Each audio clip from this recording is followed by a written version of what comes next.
إن الحمد لله نحمده ونستعينه ونستغفره ونؤمن به ونتوكل عليه اللهم صل على سيدنا ومولانا محمد وعلى آله وأصحابه أجمعين۔ سامعین کرام،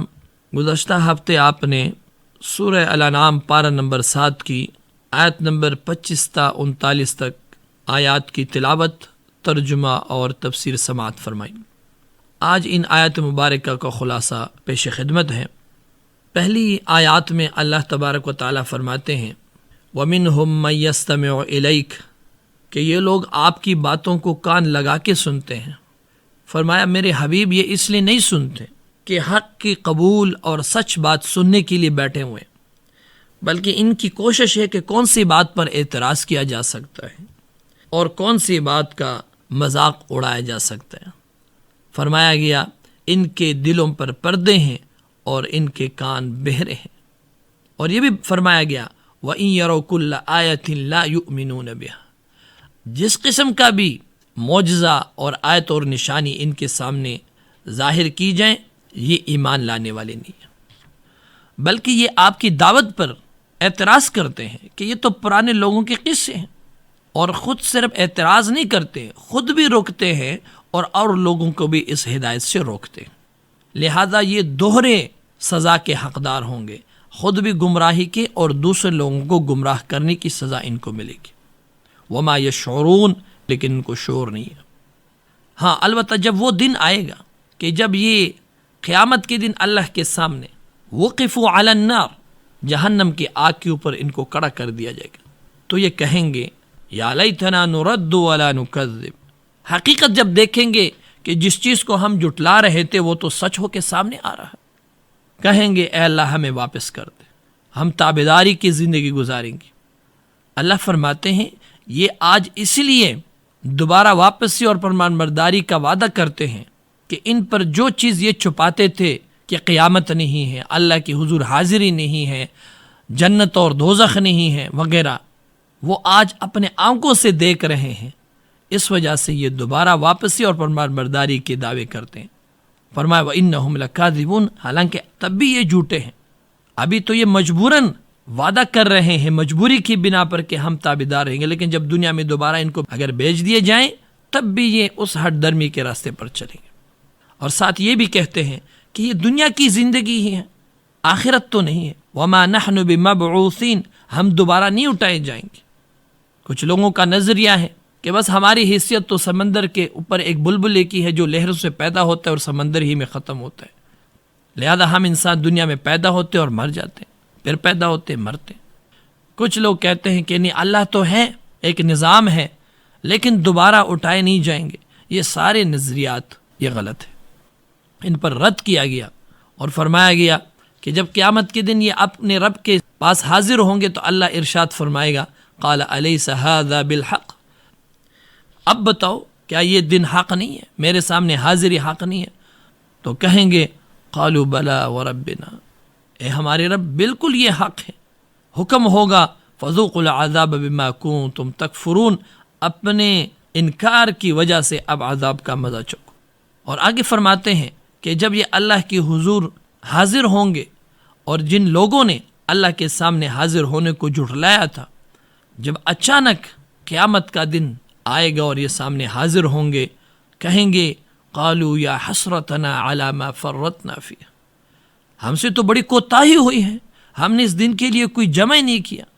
اللہ تبارک و تعالیٰ فرماتے ہیں وَهُمْ يَحْمِلُونَ أَوْزَارَهُمْ، اس دن یہ اپنے کندھوں پر اپنے گناہوں کے بوجھ لاد رہے ہوں گے۔ آگے فرمایا گیا وَمَا الْحَيَاةُ الدُّنْيَا إِلَّا لَعِبٌ وَلَهْوٌ، کہ یہ دنیا کی زندگی، یہاں کی رونقیں، یہاں کی خوبصورتیاں آخرت کے مقابلے میں کچھ نہیں ہے، ایک کھیل تماشے سے زیادہ نہیں ہے، جس سے ایک کچھ وقت کے لیے آدمی اپنا دل بہلاتا ہے، خوشی محسوس کرتا ہے۔ آگے اللہ تبارک و تعالیٰ اپنے پیغمبر علیہ السلام کو تسلی دیتے ہیں کہ میرے حبیب ہم جانتے ہیں کہ ان کی اس انکار حق کی وجہ سے آپ کے دل کو ٹیس پہنچتا ہے، آپ غمگین ہوتے ہیں، لیکن یاد رکھیے یہ آپ کو جھٹلاتے نہیں ہیں، یہ تو آپ کو امین اور صادق کہہ کے پکارتے ہیں، اصل میں یہ اللہ کی آیات کو جھٹلا رہے ہیں اور یہ صرف آپ کے ساتھ رویہ نہیں ہے، آپ سے جو پہلے لوگ گزرے ہیں وَلَقَدْ كُذِّبَتْ رُسُلٌ مِّن قَبْلِ، آپ سے جو پہلے لوگ تھے ان کو بھی اسی طرح جھٹلایا گیا، فَصَبَرُوا، لیکن انہوں نے صبر کیا، ان تکالیف کو برداشت کیا، ان کے ساتھیوں نے ان تکالیف کو برداشت کیا، حَتَّى أَتَاهُمْ نَصْرُنَا، یہاں تک کہ اللہ کی مدد ان کے پاس پہنچی۔ اور اللہ کی یہ سنت ہے لا مبدل لکلمات اللہ، کہ وہ اپنے بندوں کو جو ان کے راستے میں کھڑے ہوتے ہیں، حق اور صداقت کے راستے پر، سچائی کے راستے پر، انصاف کے راستے پر جو لوگ چلتے ہیں، وقتی طور پر مشکلات آتی ہیں لیکن جب وہ صبر سے کام لیتے ہیں، ثابت قدمی دکھاتے ہیں، اللہ کی مدد ضرور آتی ہے، ضرور بھی ضرور۔ یہ اللہ کا قانون ہے، اللہ کا وعدہ ہے۔ آج بھی اگر ایک مومن بندہ صحیح راستے پر کھڑا ہوتا ہے، جھوٹ نہیں بولتا، صحیح بات کہتا ہے، اور کوشش رہتی ہے کہ ہمیشہ صداقت کے راستے پر چلوں، وعدہ خلافی نہ ہو، جھوٹ نہ ہو، اللہ اس کی ضرور بھی ضرور مدد کرے گا۔ ابتدائی مشکلات ہوں گی سامعین کرام، لیکن اللہ کی مدد ضرور ان کے ساتھ شامل حال ہوں گے۔ یہ سبق ہے ان آیات میں ہمارے لیے۔ اور اللہ تبارک و تعالیٰ اپنے پیغمبر سے ارشاد فرماتے ہیں کہ اگر ان لوگوں کا یہ منہ پھیرنا حق سے، آپ کو تکلیف ہوتی اس سے، اور آپ کی انتہائی خواہش ہے کہ یہ لوگ ایمان لے آئیں، اور جو معجزے یہ مانگتے ہیں وہ معجزے ان کو دکھائے جائیں، تو اللہ کی مشیت ایسے نہیں ہے۔ زبردستی اللہ کسی کو ایمان پر مجبور نہیں کرتا، اور اگر آپ کوئی معجزہ اپنی طرف سے دکھا سکتے ہیں تو اس کو دکھاؤ، لیکن اللہ کی مشیت اور قانون یہ ہے کہ انہوں نے انسان کو ارادے اور اختیار دیا ہے اور اپنی نشانیاں واضح طور پر بیان کی ہے، اسی کو دیکھ کر ایک بندہ اگر ایمان لے آتا ہے تو یہ قبول ہوگا، ورنہ اللہ بغیر کسی معجزے کے، بغیر کسی دیگر اسباب کے سب لوگوں کو ایمان پر جمع کر سکتا ہے، لیکن جو مقصد زندگی ہے انسان کا وہ فوت ہو جائے گا، جو امتحان جس امتحان میں اس کو ڈالا گیا ہے وہ امتحان فوت ہو جائے گا۔ اور یہ بتایا گیا حبیب آپ کی بات تو وہ لوگ مانیں گے کہ جن لوگوں کی دلوں میں تڑپ ہے حق کی قبولیت کی، وہی آپ کی بات مانیں گے۔ اور آگے آخر میں فرمایا گیا کہ زمین پر جتنے بھی حیوانات ہیں، جتنے بھی چرند اور پرند ہیں، یہ سب تمہاری طرح کے انواع ہیں۔ جیسے آپ اللہ کی تسبیح بیان کرتے ہیں تو یہ بھی تمہاری طرح اللہ کی تسبیح بیان کرتے ہیں۔ جیسے آپ کے اندر محبت ہے، رشتوں کی محبت ہے، نسب کی محبت ہے، خون کی محبت ہے، اسی طرح اللہ نے ان کی دلوں میں محبت پیدا کی۔ اور مزید مفسرین یہ بھی فرماتے ہیں کہ معرفت خداوندی میں، کہ جس طرح ایک انسان اللہ کو پہچانتا ہے، اسی طرح یہ جانور بھی اللہ کی معرفت رکھتے ہیں، اور اسی طرح فیاضی میں، سخاوت میں، وہ بھی اللہ نے ان کے درمیان بھی رکھی ہیں۔ بہت ساری چیزیں ہیں جو انسان کی اور حیوانات کے درمیان مشترک ہے۔ اور بعض لوگ تو یہ بھی کہتے ہیں کہ ہر انسان کے اندر کسی نہ کسی جانور کی خصوصیت پائی جاتی ہے۔ فرمایا امم امثالکم، یہ تمہاری طرح کے انواع ہیں، ہم نے ان کے اندر کوئی کمی نہیں کی، اور جیسے آپ لوگ قیامت کے دن حاضر ہوں گے، ان انواع سے بھی حاضری ہوگی، اور جنہوں نے ظلم کیا ہے ان سے ان کا بدلہ لیا جائے گا۔ تو یہ جو ظلم ہے، خواہ وہ انسان دوسرے پر کرتا ہے یا جانور ایک دوسرے پہ کرتا ہے، تو وہ روایات احادیث ہم نے دروس میں بیان کی ہیں، جو امام مسلم نے حضرت ابو ہریرہ کی روایت سے نقل کی، کہ جو بھی رشتہ دار دوسرے رشتہ دار کے حق میں حق تلفی کرتا ہے، اس کا حق اس سے قیامت کے دن دلوایا جائے گا۔